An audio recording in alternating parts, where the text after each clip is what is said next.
the most popular girl in school, Mona Culver, could only apply for the city's worst community college because of her poor school results. My childhood friend, James Holden, got our entire class to fill out application forms for community college too. It was his attempt to negotiate with North Rhine University's admissions department to make an exception for Mona to study there. The top 30 students in the city shared pictures of their amended application forms to community college back in my past lifetime. I tried my best to talk them out of it. The application submission deadline was the next day, and no amendments would be allowed after that. If they wasted their time threatening North Rhine by applying to community college, and the deadline passed, nothing could be done to change the results. Even if they were the city's top 30 students, their dreams of attending an Ivy League school would be quashed after 10 years of hard work, and no one knew what their future would hold. After that, James got angry and berated me. "You're just afraid Mona will be better than you once we start classes at North Rhine. Stop pretending like you're doing this for us." The rest of my classmates were also upset with me, and they turned their fury on me. "Our high school results mean nothing. With our abilities, we would still be able to attend North Rhine next year if we repeat the year. You should just mind your own business." We had been classmates for 3 years, and I could not let them compromise their futures. I informed our principal and their parents of their plans, and their application forms were amended. I managed to stop them from threatening North Rhine's admissions department. All of them were accepted by North Rhine in the end, and they became elites in their respective industries with bright futures ahead. Mona ended up getting pregnant with a thug's child while in community college, and she suffered from both physical and mental issues.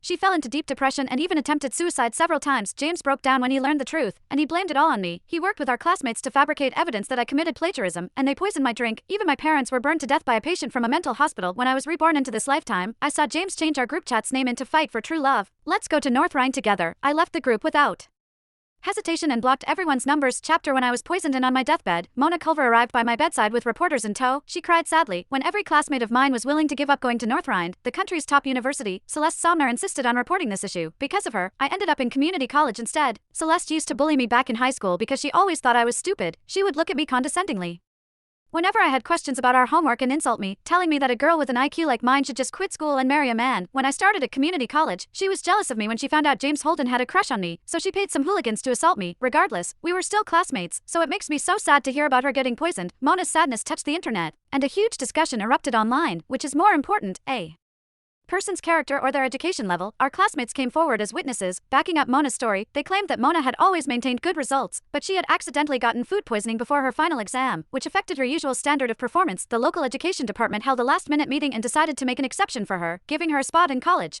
James had even knelt on one knee to propose to her, and their love story garnered huge popularity among netizens. While all this was happening, an extremist with mental illness snuck into my parents' home to break their legs and burn them to death. While they were begging through their locked door to be saved from the fire, James was standing outside with his arm around Mona. "If it wasn't for your daughter snitching on us, Mona and I could have gotten together earlier. She wouldn't have suffered so much at the hands of that B***TCH, Celeste.